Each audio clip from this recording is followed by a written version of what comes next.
నమస్తే ఫ్రెండ్స్, ఈరోజు రెసిపీ కడప ఎర్రకారం అండి. దోశలో ఇది ఫేమస్ అండి ఇక్కడ కడపలో అయితే. దీనైతే ఏ విధంగా ప్రిపేర్ చేసుకోవాలో నా స్టైల్లో నేను చెప్తాను.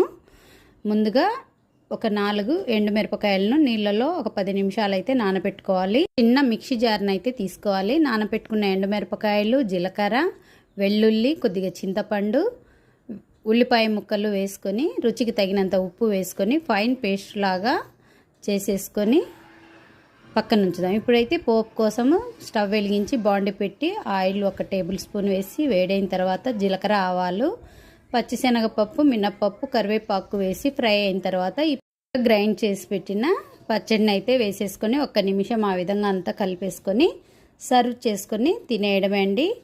ఎంతో టేస్టీ అయినా కడప ఎర్రకారం అయితే రెడీ అయిపోయింది ఫ్రెండ్స్. మీ అందరికైతే నచ్చింది అనుకుంటున్నా. Please subscribe.